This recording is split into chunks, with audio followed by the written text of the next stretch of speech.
If I had a song that I could sing for you,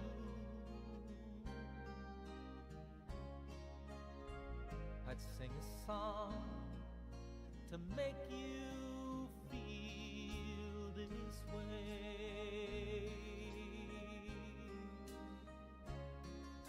The sunshine on my shoulders makes me happy.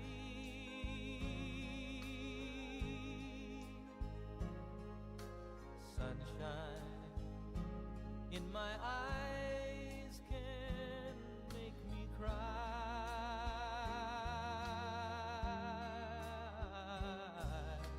Sunshine on the water looks so lovely. Sunshine almost always makes me high.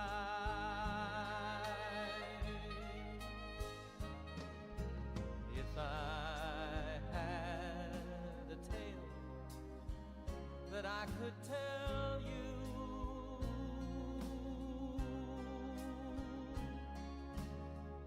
I'd tell a tale sure to make you smile.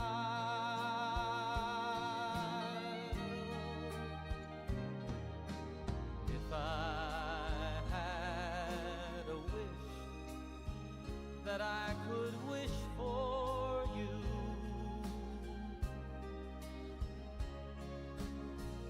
I'd make a wish for sunshine all the while. Sunshine on my shoulders makes me happy.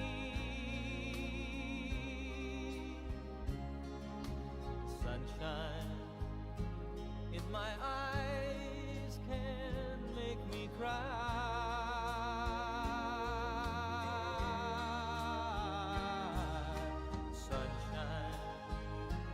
On the water looks so lovely.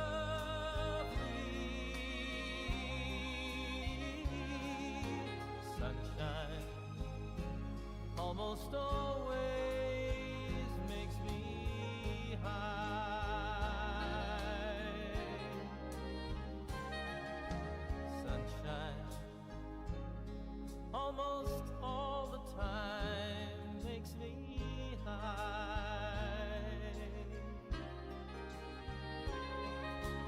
Sunshine almost always.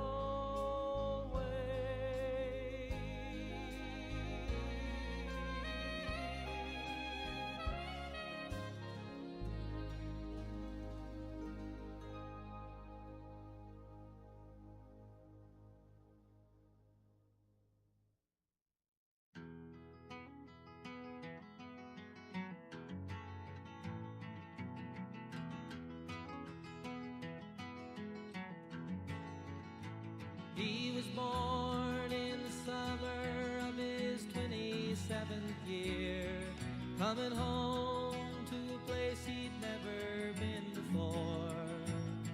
He left yesterday behind him. You might say he was born again. You might say he found a key for every door. When he first came to the mountains, his life was far away, on the road and hanging by a song. But the string's already broken and he doesn't really care. It keeps changing fast and it don't last for long.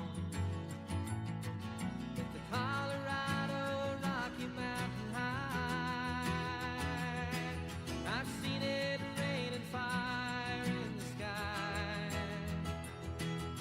The shadow from the starlight is softer than a lullaby. Rocky Mountain High, Colorado, Rocky Mountain High.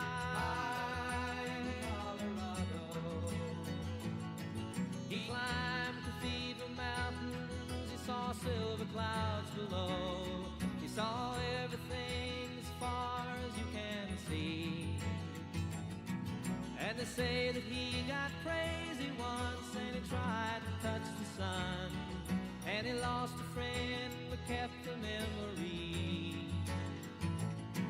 Now he walks in quiet solitude, the forests and the streams, seeking grace in every step he takes. His side is turned inside himself to try and understand the serenity of a clear blue mountain lake.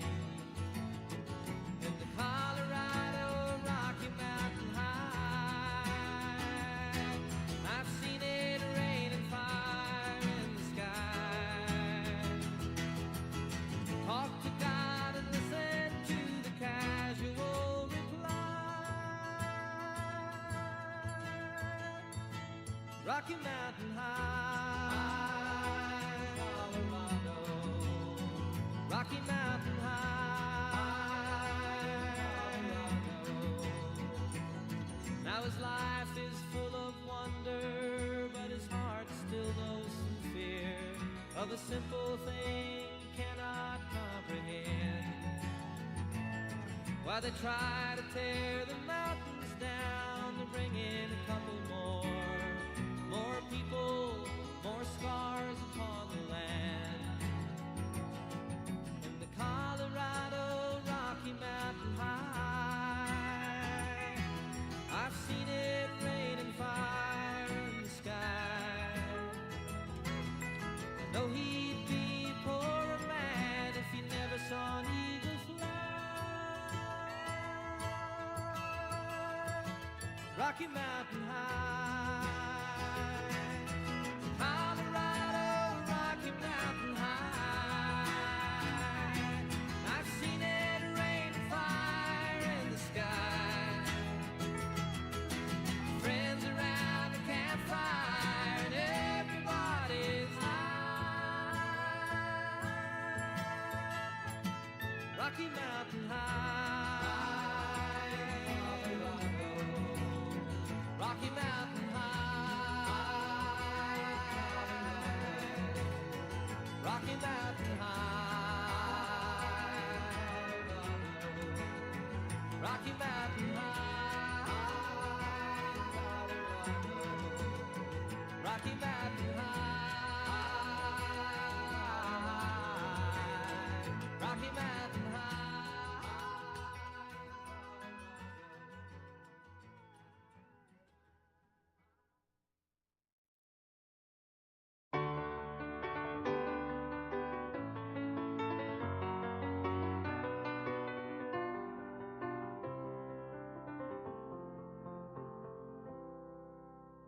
Morning has broken like the first morning.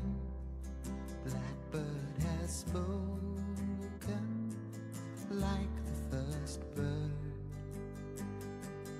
Praise for the singing, praise for the morning, praise for them springing fresh from the world.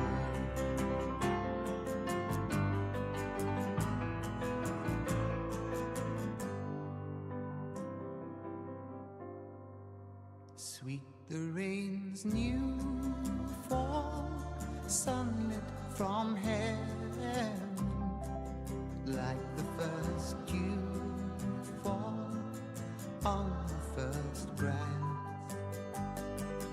Praise for the sweetness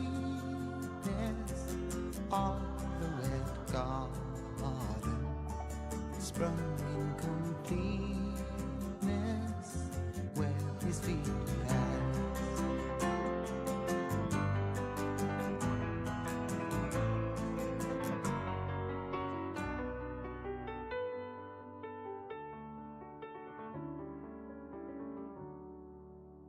Mine is the sunlight, mine is the morning, born of the one light Eden saw play. praise with elation, praise every morning, God's recreation of the new day.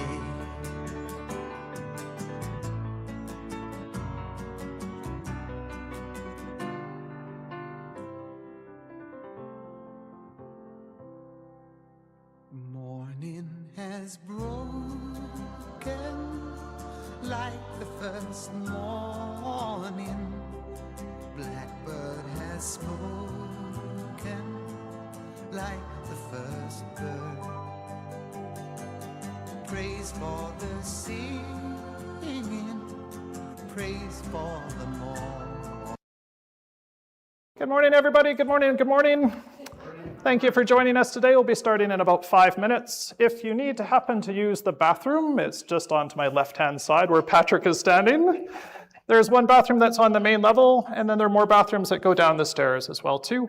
And if you happen to have a device or a cell phone with you, it would be a great time to switch off your phone and just put it on do not disturb. We'll be starting in about 5 minutes, and thank you for coming today.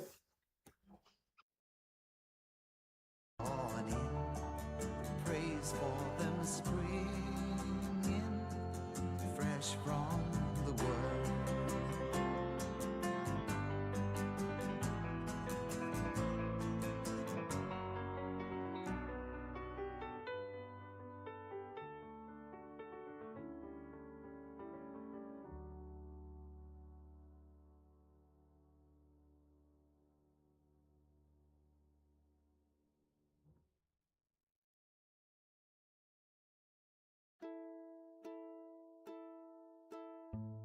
Oh, thinking about all our younger years.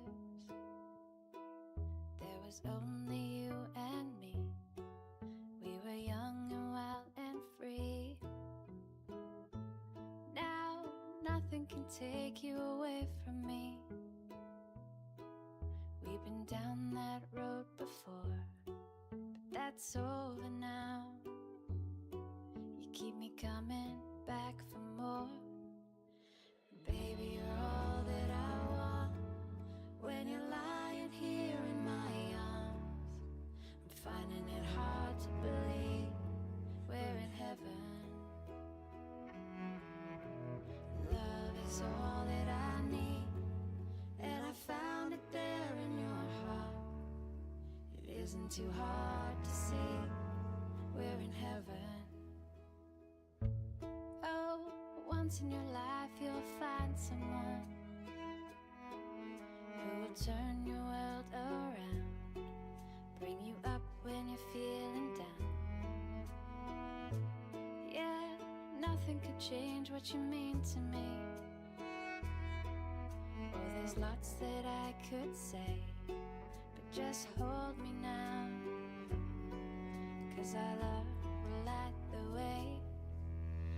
Baby, you're all that I want. When you're lying here in my arms, I'm finding it hard to believe we're in heaven. Love is all that I need, and I found it there in your heart. It isn't too hard to see we're in heaven. I've been waiting for so long, for something to arrive, for love to come along. And now our dreams are coming true, through the good times and the bad. Yeah, I'll be standing there by you. Baby, you're all that I want. When you're lying here in my arms, I'm finding it hard to believe we're in heaven. Oh, and love is all that I need, and I found it there in your heart. It isn't too hard to see we're in heaven. Oh, thinking about all our younger years.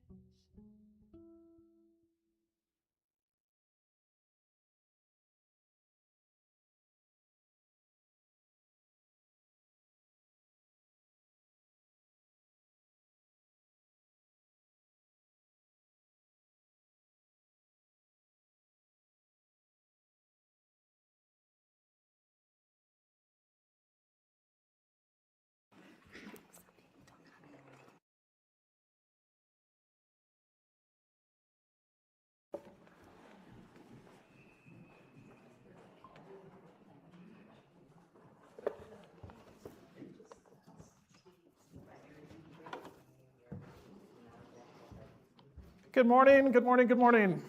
My name is Stephen Barclay. I'm going to try not to cry today, but I probably will. I am Margaret Barclay's son, and I'm honored to be here today. I'm very lucky to have the chance to celebrate my mom's life with each one of you today. As you might have seen in your program, it's quite neat. We have a theme for today. My mom was a grade 3 teacher. She was a lifelong learner. She was thirsty for knowledge, always very curious. She loved sharing her knowledge with her students in the classroom, but she also loved to improve the quality of life of all those around us as well too. So in that idea of sharing knowledge, taking care of each other, we have the idea of a classroom today. So we have a classroom of life. In that classroom of life, I'm really honored to have some teachers on call with me today to be able to help with our classroom. Today we'll have a history lesson with my father Patrick and his good friends Pam and Kent. We're going to have a social studies lesson with Margot Evans. With Ian, we're going to be able to have a chance to study religious studies today. We'll have a music class. We're going to go on a field trip with Pam and Kent. And most importantly, we have a staff meeting with the principal of Lindsay Park Elementary, Scott Owen. I'm going to have my best chance to try to have a commencement speech at the end. And my sister Karen is wonderful. She's helped to prepare recess for us. So the best part of a class and a day in the school is we have a chance to have a snack and a chat with each other. So at the end of our service, I'll be able to pass it to my sister Karen. Now, in the idea, you'll be able to follow the program. Hopefully you also got a white cue cards and a little golf pencil. And if you haven't got your golf pencil and white cue card, you need to raise your hand in the classroom today, please. At the end of the classroom, that's my wife Sandy that's helping out. So if you don't have your cue card, please use the golf pencil to write down a lesson that Margaret taught you, or maybe just a favorite memory of Margaret. You have to use your best cursive handwriting, please. And the top right-hand corner, you need to print clearly your name so we know who it is. So that's your cue card and your in-class homework. And to take attendance in the classroom, at the back we had our tribute book. That's how we're knowing how you came here today, so we can also kind of remember this moment with you as well. So to be able to pass the classroom to my father, I'd like to introduce Patrick Barclay. He was the principal of McKim Middle School. He was the vice principal of Selkirk Secondary. He was also a director of instruction. But more importantly, that he knew my mom for over 60 years and loved her deeply. So I'm honored to share this moment. Patrick Barclay. Thank you, Stephen. First thing, can people at the back hear okay?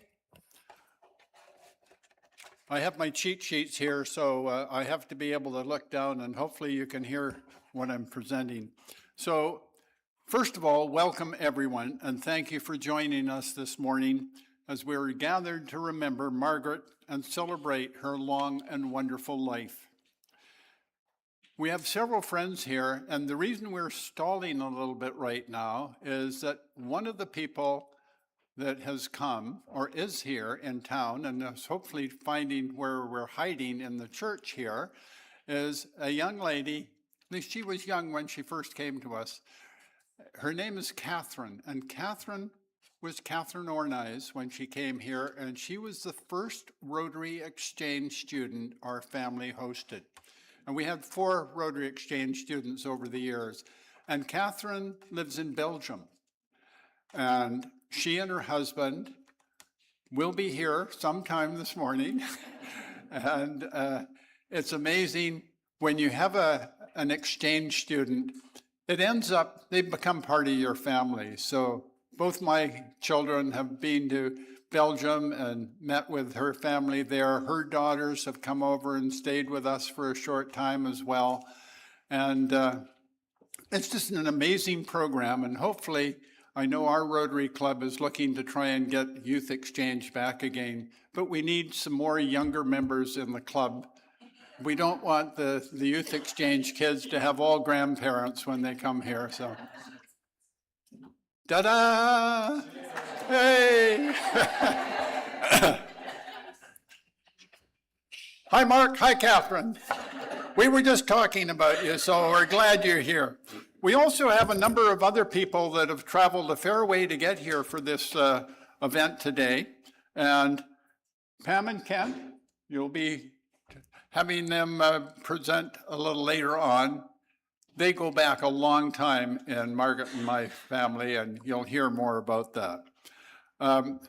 Karen has a number of her friends, Sherry Thompson, Natalie McCarthy, and probably one of her longest and best friends in here is Stacy DeCoste. And these kids go back a long way and are still great friends, and they still go on adventures together. We also have Elka Pettipaw. Where's Elka sitting right now? Okay, there's Elka. Elka and her partner are here from Elk Lake on Vancouver Island, so just outside of Victoria.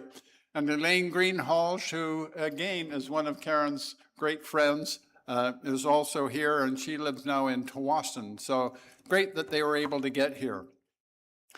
And there are other travelers here, of course. Margaret, my daughter, lives in Richmond, and Karen and Kevin, sitting in the second pew there, hands up so everybody knows where you're hiding.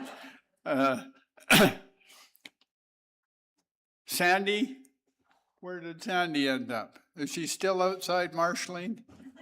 Okay, oh, here she is, okay. Sandy and Stephen, and you've heard from Stephen, live in North Vancouver. So when Margaret and I used to go to Vancouver to visit, we would end up going from Richmond to North Van, and that's well over an hour many times to get from one of the kids' families to the other one. And I've got 5 grandsons here.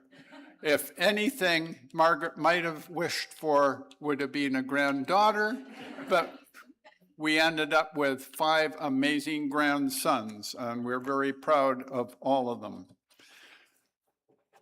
We also have live streaming going on, believe it or not. So be careful of what you're doing, because the live stream will go out to a number of people. One who you would be surprised is not here this morning is Kitty Anderson. And Kitty came down with an infection and she didn't want to pass it on, and she was really upset. But right now, Kitty, hopefully you're there on your live stream and you can see that we are recognizing your connection to our family. Kitty was my secretary at McKim School when I first started there as a principal. Wonderful lady. So on behalf of myself and my family, we're grateful to share this time with you. We wish to celebrate Margaret, a person who brightened our world with her presence and left us with so many wonderful memories of a life well lived. I met Margaret when we were just young teenagers, and from that day forward, she became an essential part of my life. We shared countless adventures, supported each other through challenging times, and celebrated each other's successes. Margaret had that wonderful gift for making people feel special, and she had a welcoming manner that made people feel comfortable in her presence. And those comments came up so often on notes that we received from them. She was the loving wife, mother, and grandmother. She showed her love of others by helping people accomplish their goals, whether they were large or small. Margaret could often be found on her way to help someone with something. She was always ready to volunteer her time and to lend a helping hand. She was also a lifelong learner who enjoyed sharing her knowledge and helping others to increase theirs. And you'll notice that when you look at some of the displays in the other room after we finish in here. So today we're sharing stories and photos of Margaret's life and invite you to learn more about her past, recall some of her connections with, or some of your connections with her, and share some happy memories of Margaret with those around you. As we say goodbye today and honor Margaret, let's carry forward a lesson that she taught us. Live the rest of your lives with passion. Love deeply. Always be ready with a kind word or a helping hand. Margaret would also want you to continually make beautiful memories. In doing so, we will keep Margaret's spirit alive in our hearts and in the world around us. The following theme of our classroom of life, our first one, is history. So we're into the history class right now. And when you were a principal of the school, if a teacher was ever away, you often ended up having to take over their class. And my most fun was probably when I had to take over typing class. And I would race with the kids, but they always beat me. So I didn't end up very, very good there. So Margaret was born in High River, Alberta. She was the only child of her father, the Reverend Canon Frederick Charles von Birch. Imagine having to sign your name with all those. Margaret was Margaret Emmeline Mary von Birch when I met her. And Margaret's mother was also a Margaret, but she was called Rita. And Rita was close to her Aunt Emmeline Bannister Hull, and Margaret had very fond memories as a little girl of visiting the Hull home in Langmore, which was called Langmore, in Calgary. And Margaret kept several items of memorabilia from Langmore, which we still have in our house. While in High River, Margaret's father ministered a number of small churches in the southern Alberta, and they lived in the rectory beside St. Benedict's Anglican Church. The church hall beside the church was later named in honor of Margaret's mother, who was a very kind, caring, and supportive community person. So you know where Margaret got some of her skills for life.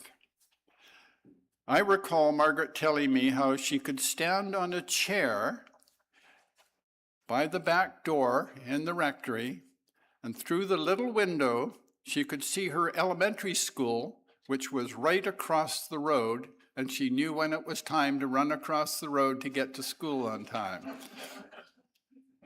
In 1959, at age 15, Margaret and her family moved to Sydney, BC, where her father ministered the Anglican Church parish, which included St. Andrew's Anglican Church and the Holy Trinity Anglican Church. And again, the family lived in the rectory beside the church.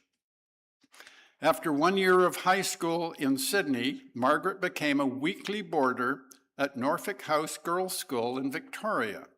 And Pam can fill you in a little bit about that, where she made many new friends, her Norfolk House girls, with whom she stayed in touch through her whole life.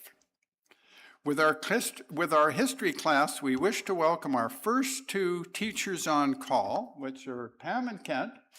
So I'll invite them up here. Pam, who is my daughter Karen's godmother, so you can tell she's really tied into our family. She was also a weekly boarder at Norfolk House School, and she also lived in Sydney. And Kent is a friend that I've had since high school. So we go back a fair way. So welcome, Pam and Kent.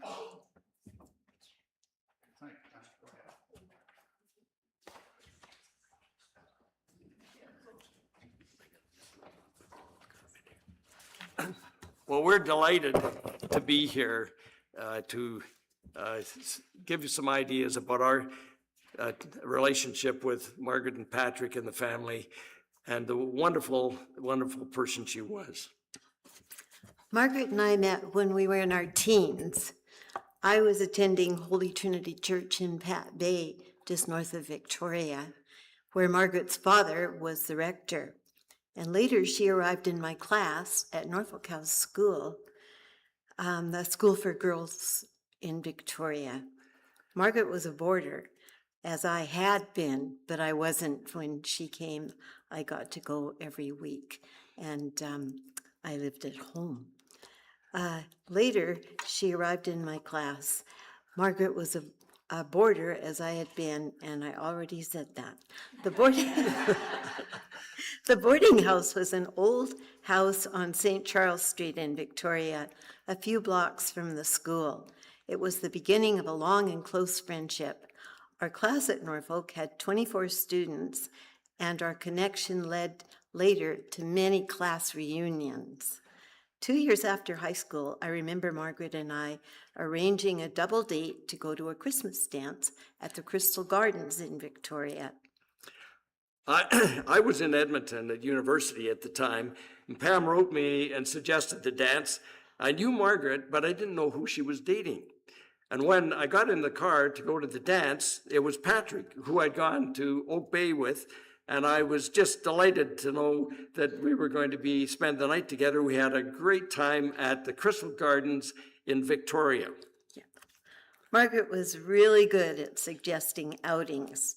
She asked Kent and me to join her and Patrick for a weekend in Vancouver. That was pretty exciting, the big city.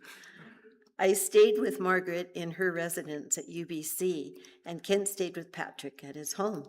We went to a most interesting and unique dine and dance restaurant, the Johann Strauss. Now, I don't know if any of you had ever been to the Johann Strauss, but it was a really unique restaurant and dance place. It had 3 separate rooms with 3 separate genres of music, and you could move from room to room depending on what kind of dancing you wanted to do.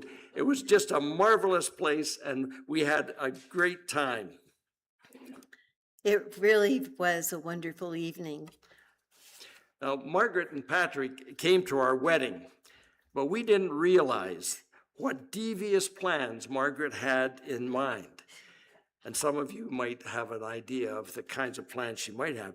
As we left the reception at Pam's home, which was near Sydney, we switched cars to the surprise of many, and we took my father's car instead of our car, which everybody had decorated, and drove off to the ferry. We drove off to the ferry very satisfied that we'd avoided driving a wedding car. We sat upstairs enjoying the ferry, smugly thinking that we looked like a really casual couple, not knowing what Margaret and Patrick were up to on the car deck. Now, Margaret and Patrick, unbeknownst to us, had followed us to the ferry.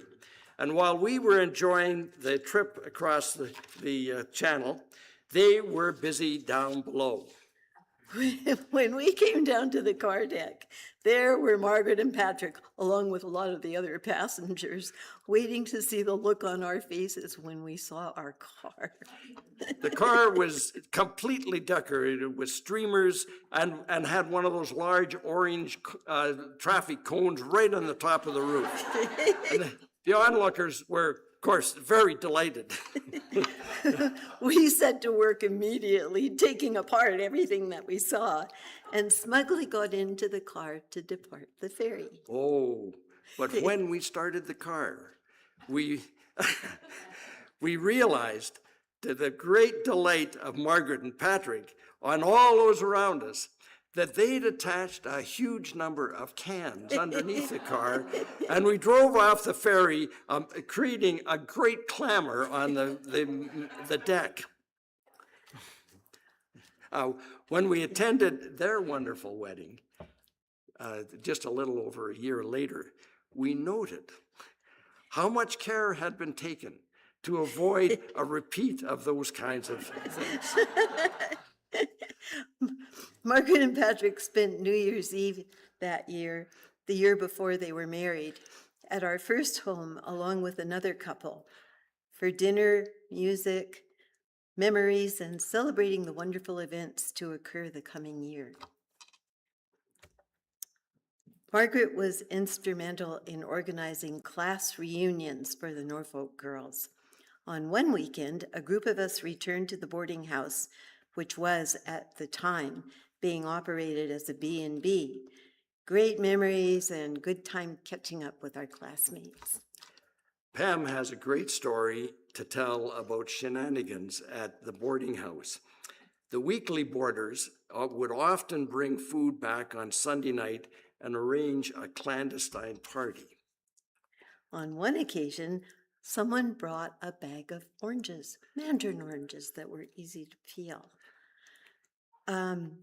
And the The aroma is strong and permeates the air like you couldn't really sneak 'em in. Miss Scott, the revered headmistress, and Mrs. Parrott, her sidekick, discovered the party, whereupon the girls were marched to the dining room in their bathrobes to undergo a lecture. Regardless, Margaret and I have always had great memories of Miss Scott and Mrs. Parrott. Another weekend, Margaret and I and 2 other classmates with our families met for a picnic in Parksville. And then there was the special reunion weekend at the school, which we attended with Patrick's cousin Janet Campbell and her husband Brooke. And Janet, I believe, is online today. Margaret phoned the classy Oak Bay Beach Hotel and told them about the reunion at Norfolk House and persuaded them to offer a discount to those attending. Now, I think we may have been the only Norfolk attendees that stayed there and got the discount, but we were delighted with that stay there and had a great time.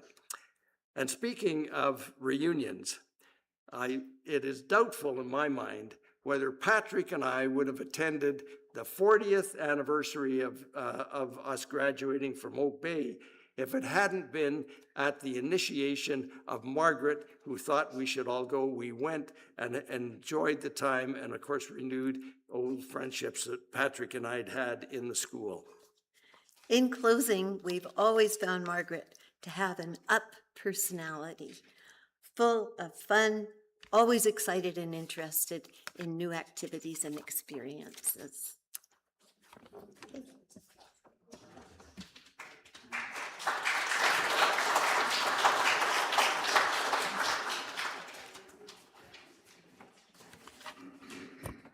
Thank you, Pam and Kent.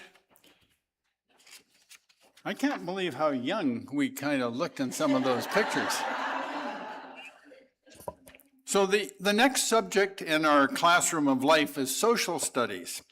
And Margaret was an active community member in Kimberley, and she connected with many of you here today through a wide variety of community events and volunteer work, starting soon after we arrived in Kimberley in 1976.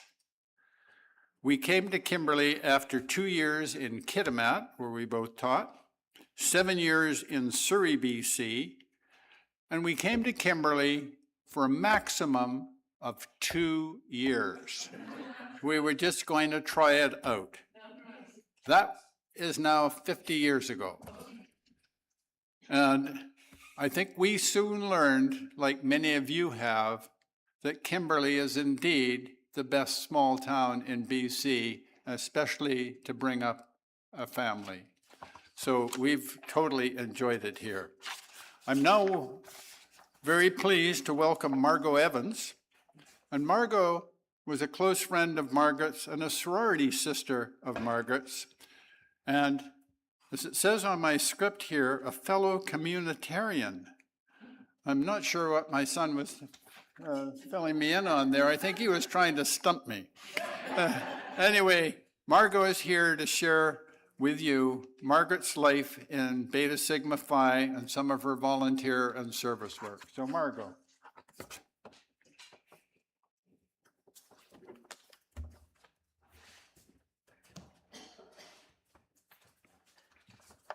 Thank you, Patrick. One of my favorite parts of school was the social part, not so much the studying part. And I want to share just some of the ways Margaret was a part of Kimberley's social and community life. Margaret was a founding member of the Beta Sigma Phi sorority in Kimberley. This group is an international women's organization that was started in 1930. Our group's motto is life, learning, and friendship. Margaret was active in all aspects of life, learning, and friendship. Margaret was a member for 47 years, and in that time, she held every office in our sorority chapter. She also trained new pledges, co-chaired Kimberley's convention. She attended many national and international conventions, and she shared her curiosity and interests in her programs.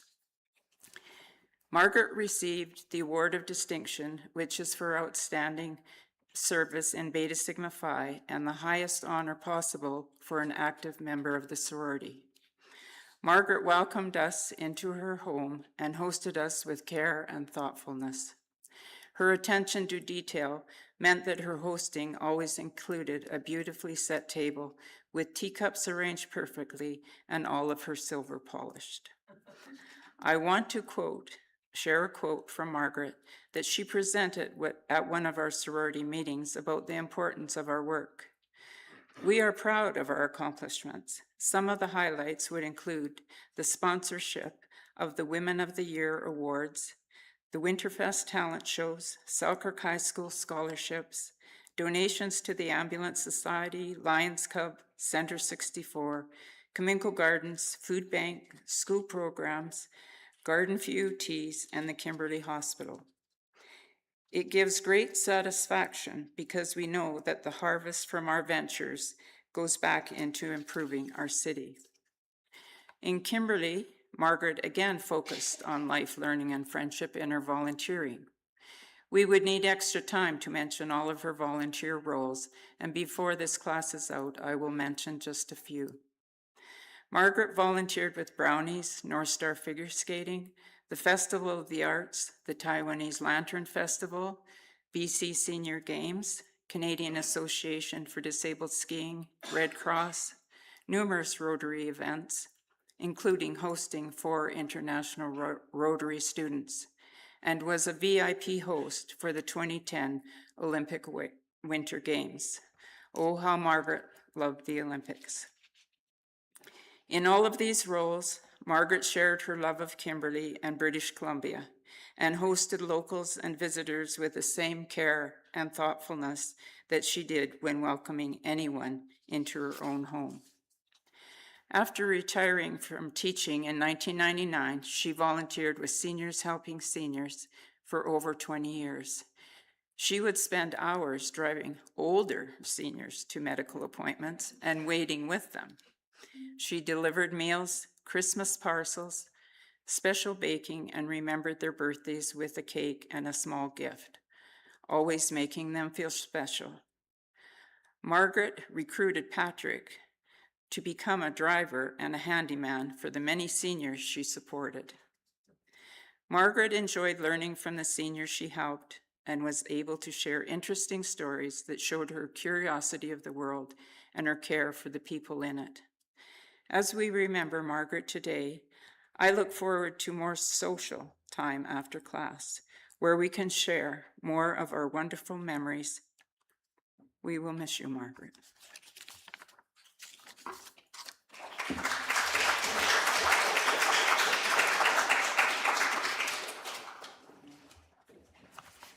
Thank you, Margot. And thanks to Margot's presentation, you heard about the sorority girls. Sorority girls, put your hands up. We've got a great group of them here today. And it's not just the sorority girls. They often had wonderful socials, and we as the husbands were allowed to come along and enjoy all the work that they put into those events. So thank you. I appreciated them, and I'm sure the rest of the fellows here today did as well. As we mentioned in history class, Margaret was the daughter of an Anglican minister. And I can't tell you how intimidating it was for me to ask the minister's daughter for a date and then have to answer to her dad what time I would get her back home again at the end of the day. And to be honest, that feeling of intimidation was still there when Margaret and I shared with her mom and dad that we were going to get married. And it worked out. It's very special to have Margaret and my grandson Ian Johnson here today, and Ian is going to be our religious studies teacher for the day. So Ian, if you want to come forward, And Ian's going to present just a little scripture that he's chosen for us. Thank you, Ian.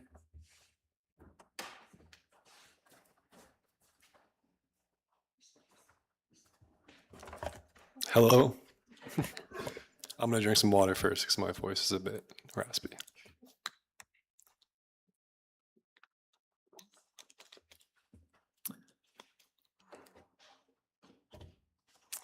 I'm thankful for the opportunity to speak to you all this morning.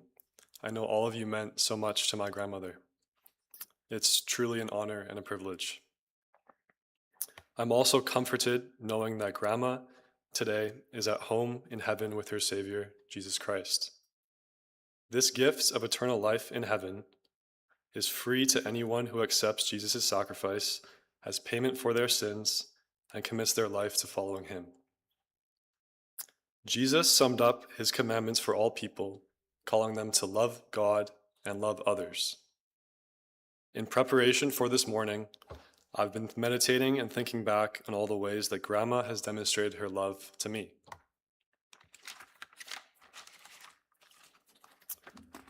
My grandma was an excellent baker. And as I'm sure is common amongst many grandmothers, she loved to lavish her grandchildren with tasty treat after tasty treat. So over the years, I've been the benefactor of many tasty banana loaves and rhubarb muffins, which we'll have later today. Grandma's cooking was really a highlight of coming to Kimberley to visit.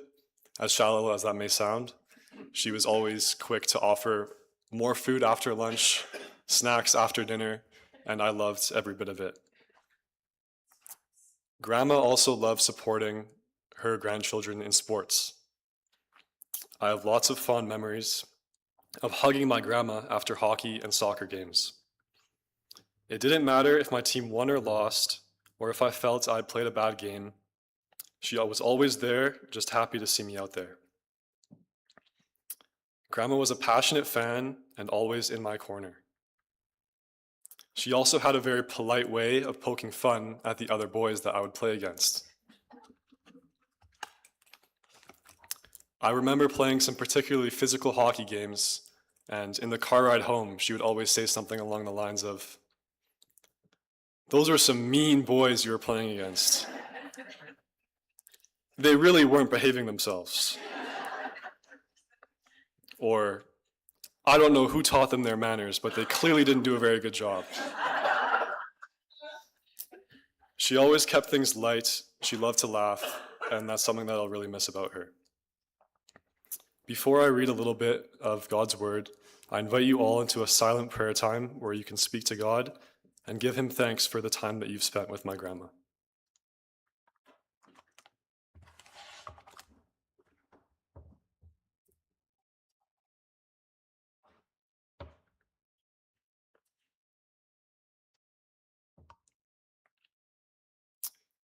Let's pray. Dear Father God in heaven, we thank you for this time that we have to remember Margaret and all that she meant to everybody here in this room. We are thankful for good food later and some good weather. We also thank you for the sacrifice of Jesus Christ. We ask that the reading of your word would be pleasing to you now. In Jesus' name, amen.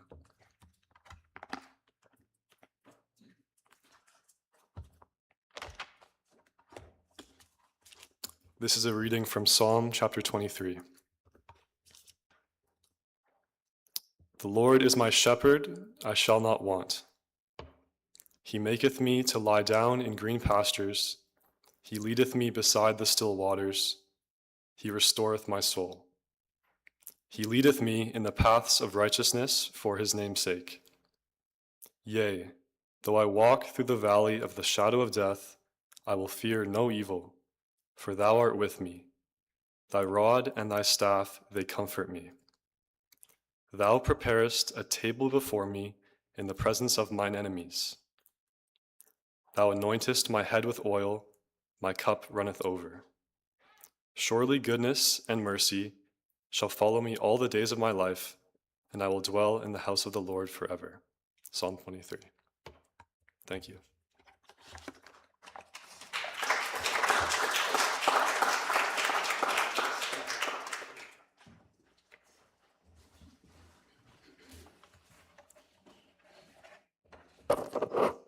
Our next subject in the classroom of life was music class.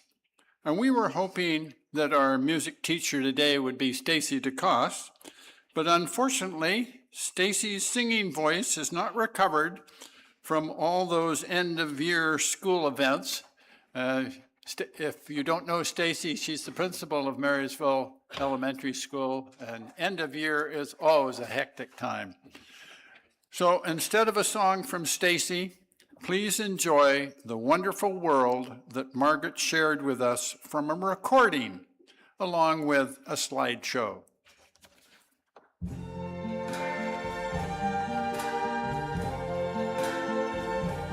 I see trees of green, red roses too. I see them bloom for me and you. And I think to myself, what a wonderful world.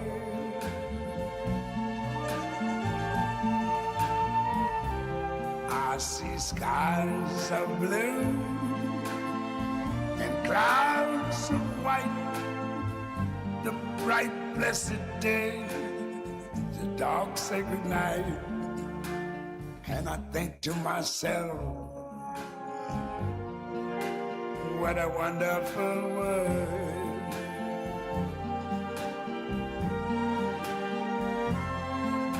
The colors of the rainbow, so pretty in the sky, are also on the faces of people going by. I see friends shaking hands, saying, how do you do? They're really saying, I love you. I hear babies cry. I watch them grow. They learn much more than I never knew. And I think to myself, what a wonderful world. Yes, I think to myself, what a wonderful world.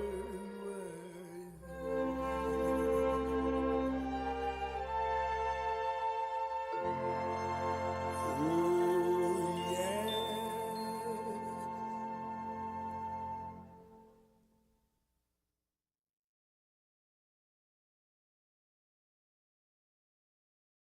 Wow, that brings back memories. As we travel through the times of Margaret's life, it reminds us that traveling was one of Margaret's favorite activities. We were very lucky to go on many adventures together, often with family and friends, and with some of you in this room. It is my honor to reintroduce my long-term friends, Kent and Pam, to guide us on a field trip of memories from Margaret's life. So, Pam and Kent.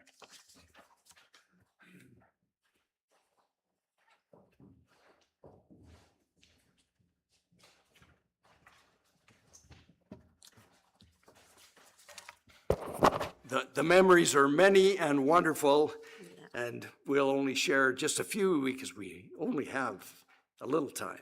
But We've been very fortunate to have Margaret and Patrick as not only travel companions, but travel organizers. We visited them. I think we hit a chord there. We visited them at the cabin, which they built in the Caribou. We joined them on several occasions at their home in Surrey and in Kimberley and at their timeshare. We received many phone calls from Margaret suggesting travel. New Orleans, cruises down the west coast of Mexico, the Baltic Sea, and especially a week-long stay in Norway at the end of the Baltic Sea trip, and around South America. And we had the pleasure of also being with Scott and June Owen on that trip, and from Hong Kong to Singapore. And I know the family will share many other times that they were away. We were only away on a few of these things, but we really enjoyed them. And I know also that Scott will share something about another trip. But we just loved the time that we spent with them on these trips. On the first cruise down the Mexican coast, Margaret made sure that we had cabins midship and on the lowest deck to minimize the effects of rough seas. Sea sickness was always a big concern on her mind, but it was on mine too.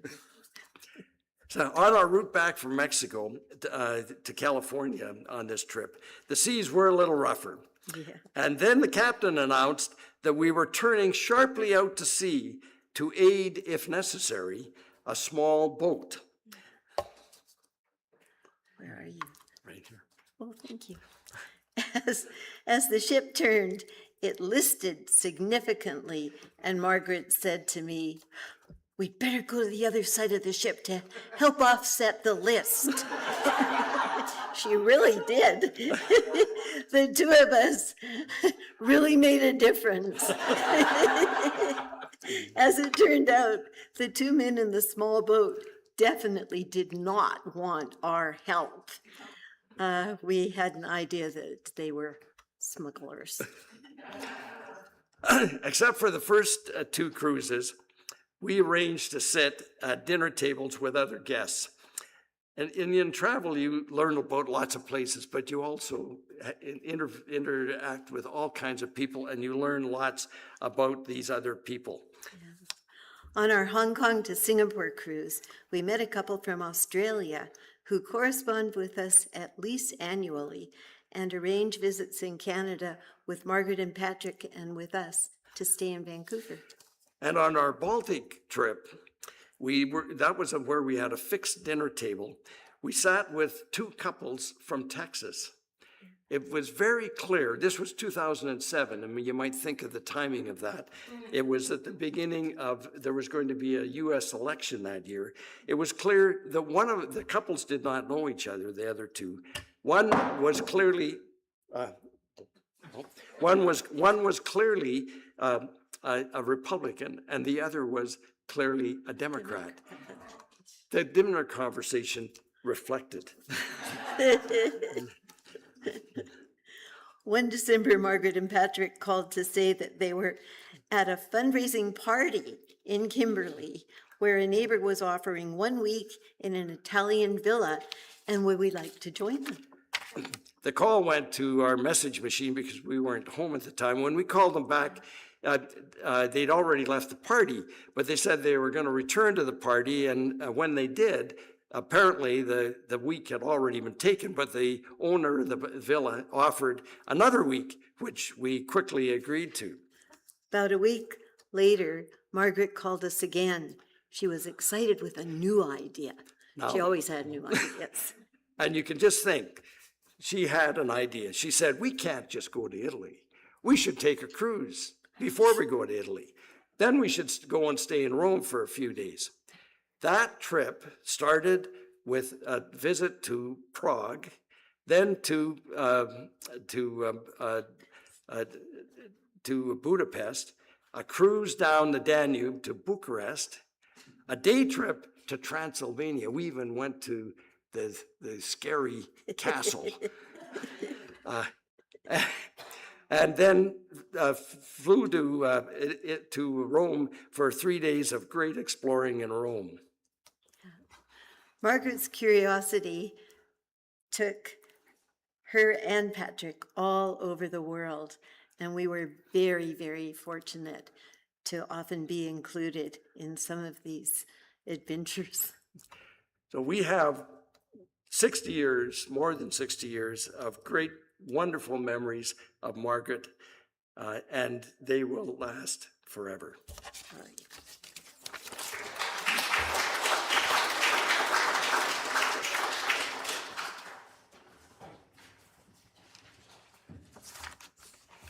Thanks again, Pam and Kent.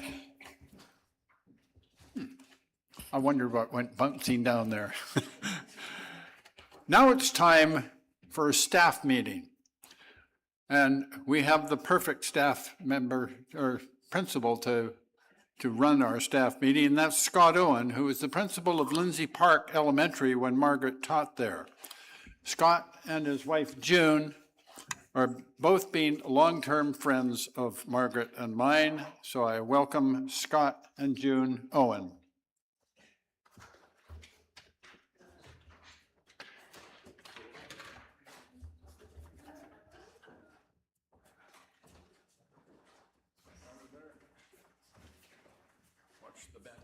Okay.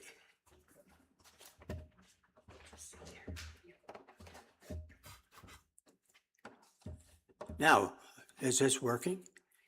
Can you hear me? Since this is a staff meeting, I'll have to call the meeting to order. Throw out the agenda and bring in a new agenda called Margaret Barclay. Margaret was a grade 3 teacher at Lindsay Park for 9 years. She retired in 1999. She didn't have to, but I think she retired because Patrick was retiring. She couldn't let Patrick go out and have fun while she was working. She was a caring, kind person, welcoming. She carried these characteristics into her classroom. She would welcome the students. She had a caring atmosphere, safe atmosphere for the students. She was soft-spoken. She would work with individuals, some that had problems, and if somebody got too rambunctious, she would quietly talk to them and get them back on track. I missed out one word on that, and that was organizing. She was an organized person. Everything had to be organized. Her classroom was organized. Everything in the classroom was organized. She was always ready and organized to do what needed to be done. She was so organized, she even had all the pencils sharpened.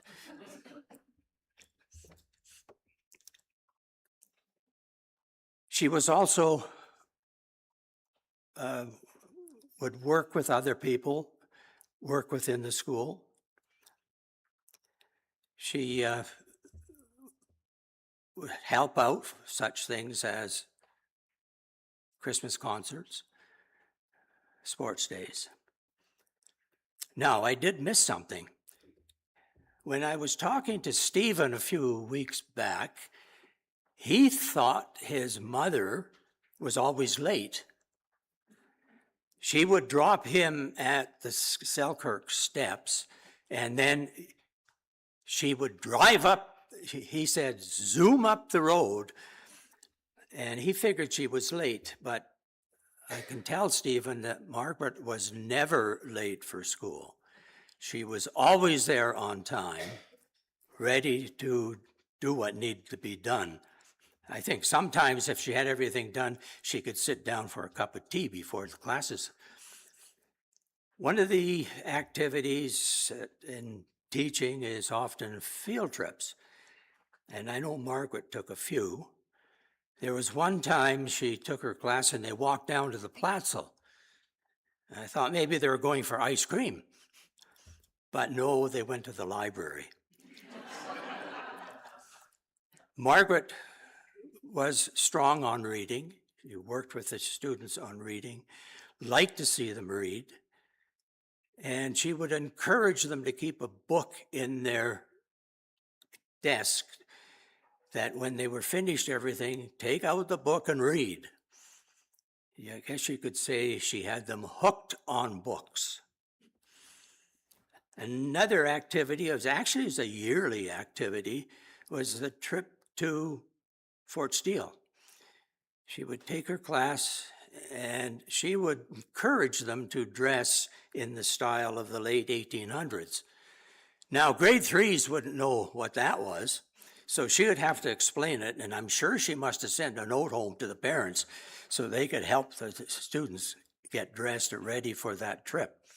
And knowing Margaret, she would also dress herself the same way. There was one other that she didn't initiate it, the grade one teacher did. And it was the grade ones, the grade twos, and the grade threes. They took a trip to the Calgary Zoo. And I was really pleased when they came back without members of the zoo coming with them. Now, I was pleased to know Margaret as a teacher and as a person. As a person, when she retired in 1999, my wife and I, and Margaret and Patrick, golfed. We celebrated birthdays, go out for a birthday lunch when one of us had a birthday, and we did some traveling with them. One travel or trip that we took was a river cruise on the Yangtze River in China. Now, Margaret saw the itinerary before leaving Canada, and one of the stops was a school. And this was 12 years after she had retired. She purchased school supplies to take over to the school in China. Now, my guess is probably most of the supplies came from China in the first place.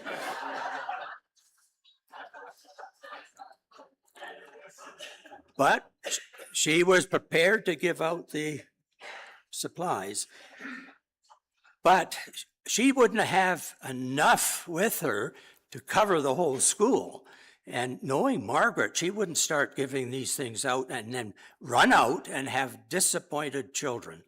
So I think she went to one of the classrooms so she could give them out, and if she didn't have enough, leave with the teacher. And my guess, it was a grade 3 class. I'm not really sure.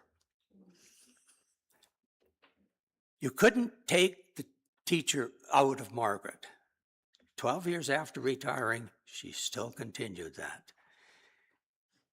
She will be missed and has been missed. And I'm going to say that she is on a permanent recess. So with that, I'll adjourn the staff meeting and let's carry on with the day.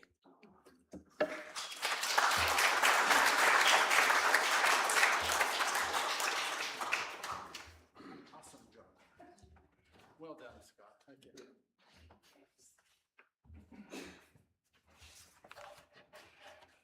Well, thank you, Scott.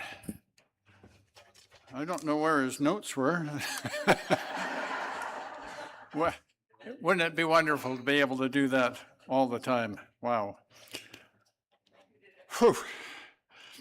Well, we're getting close to the end of the school day, and it's time for Margaret's report card and graduation. And it's my honor to have my son, Stephen, share that with us. So, Stephen.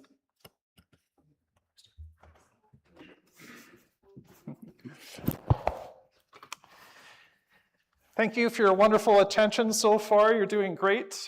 Just a reminder, for your in-class homework on your little white cue cards, we will have a basket that will collect those afterwards, and you don't get the nice muffins until your homework is done. So make sure you've got your homework. It's my honor to be with you today. A commencement speech for my mom. As the emotion is in my eyes, I've learned that from my mom. 1992, Gary Chapman talked about the different love languages, and my mom mastered those beautifully. Her gifts were excellent. I would spend up till 2 o'clock in the morning very carefully wrapping Christmas presents, very meticulously, and putting them underneath the Christmas tree, year after year. When I got to university, I would receive a care package that would have brownies, Rice Krispie squares, and oatmeal chocolate chip peanut butter cookies that were all individually wrapped. When I got married to my beautiful wife, Sandy, and had 2 boys, I saw those gifts continue. Wonderful birthday gifts for my son, Matthew, and my son, Nathan, but also for my wife as well, too. So an idea of gift giving is a language of love. My mom also knew the words really well. She'd tell you how proud she was of you, and she'd always tell you how much she loved you as well, too. And as we heard from Margot Evans with an amazing speech, she loved the acts of service. She loved to provide for other people. I think she felt a bit more comfortable giving than receiving, and I think my dad and my sister would say that as well too. She knew how to give a really good hug. She also knew how to use quality time. So I think maybe instead my mom wrote the book on the languages of love. It was amazing. So I think for my mom, she gets an A+ on being affectionate. As we've heard today, my mom is a little bit attention to detail. I think I am as well too. When you enter into our reception hall, you'll see the nice reception recess that my sister has prepared. It's a beautiful gift that we have. I was taught to check, double check. I was taught to pat my front pockets for my keys and my wallet and my cell phone. I'd make sure that I'd always have a Kleenex in my pocket and hand sanitizer to wash my hands at all times. We got to have a beautiful time of vacation at Fairmont Hot Springs, and that's where I got to witness the attentive nature of my mom. She would pack and pack and pack again and make sure for a whole week we had all the supplies. We had Egg McMuffins for breakfast. We had amazing burgers at dinner time. She had packed all the meals. My sister and I were waiting and waiting, thinking like, why can't we go to Fairmont? And then we'd realize all the work that she had done. So that attention was part of her language of love as well too.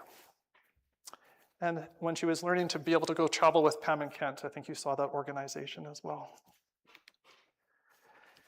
And maybe the next and the last A that I can present as an A+ is altruism. When I was a little boy, I was at the Bank of Montreal, and we were crossing the street to go to the post office. And my mom was holding my hand. I didn't understand why we couldn't enter the crosswalk, because a car was coming, and thinking it was our turn to cross and go across the street. My mom said very carefully, she said, Stephen, if we just wait just a few seconds, we don't have to interrupt that flow of traffic. That person's going to get to their destination a few seconds earlier. We can be patient and just wait and kind of wait till the car goes after. That type of forward thinking, that thoughtfulness, that idea of giving was present through my whole childhood and continued into my adulthood as well too.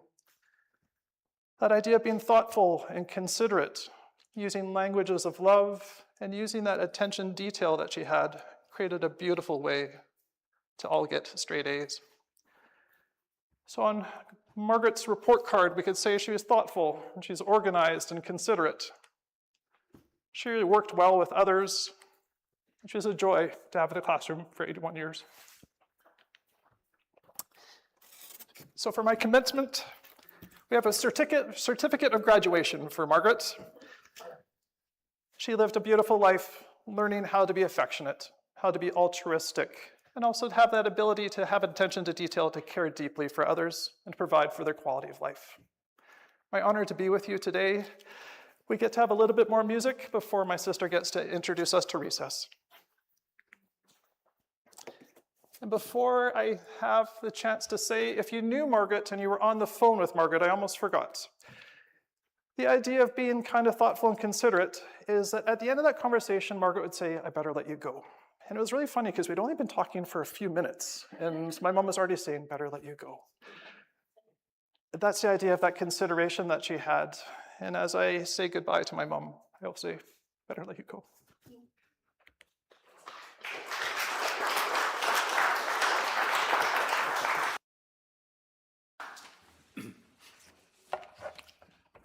Wow. Thank you, Stephen. I have to let you know, Margaret also got A+ from me for over 58 years. And it was an amazing life. There's no way that I can thank my daughter Karen and my son Stephen enough for the help and support they provided to Margaret and myself during Margaret's battle with cancer.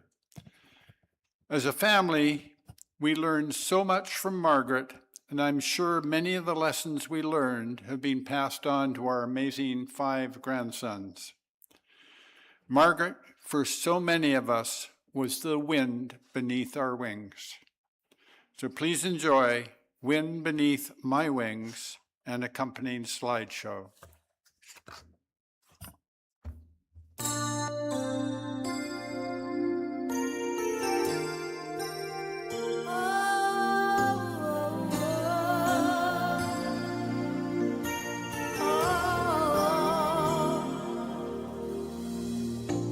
It must have been cold there in my shadow to never have sunlight on your face. You were content to let me shine, that's your way. You always walked a step behind. So I was the one with all the glory, while you were the one with all the strength. A beautiful face without a name for so long. A beautiful smile to hide the pain. Did you ever know that you're my hero? And everything I would like to be. I can fly higher than an eagle. You are the wind beneath my wings.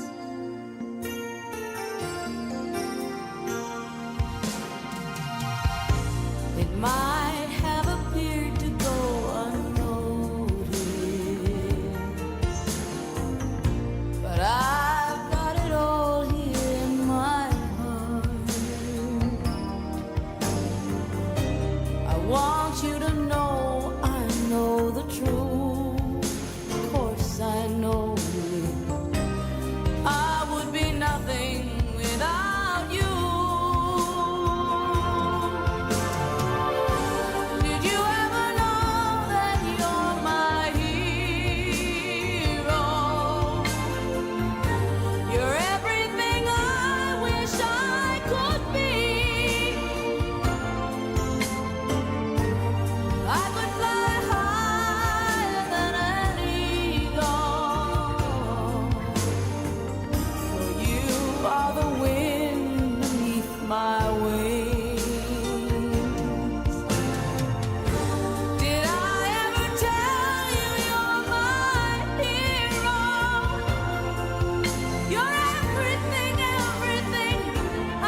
I have the great honor to introduce my sister, Karen.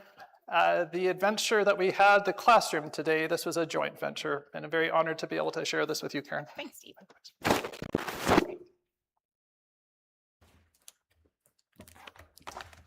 Hi, everybody. Well, I get to introduce like my personally favorite part of the school day, which is recess.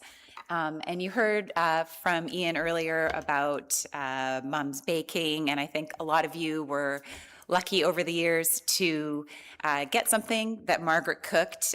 My mom has, I think, technically the world's largest collection of cookbooks. If you are looking for a cookbook, or a Ziploc bag, please come by the house this afternoon because we are organized. We have everything, and she kept everything in perfect condition. Mom actually approached cooking kind of like a scientist, actually. This woman never wavered from the recipe. You leveled every teaspoon precisely. You cut every cup exactly. And that is why her baking always turned out perfectly. So this was a very high bar for me to try to achieve, to even come close to the baking that my mom did over the years. But it is rhubarb season. There was rhubarb in Mom and Dad's backyard. And those are the muffins that my kids really enjoyed the best. So we made some together this morning with Sandy helping and with Dad, with Kevin chopping rhubarb and everybody pitching in. So welcome you to take a photo of the recipe. It is from the Best of Bridge, which was Mom's standby collection. So those are waiting for you. Yeah, I just want you to enjoy some time, share some food, make some memories. You've heard it all just earlier today about how much Mom loved to help others, do interesting things, and lead by example. And so I think she's obviously left a lasting memory in Kimberley, and just was the matriarch and solid loving core of our family. And so we're happy to, on behalf of all of us, share this time with you today. And thanks so much to everybody for coming. There's some show and tell on the tables in the back. It's touch and play. Feel free to pick up the photos and have a look at everything and enjoy some time visiting with each other. Okay, thanks very much, everyone.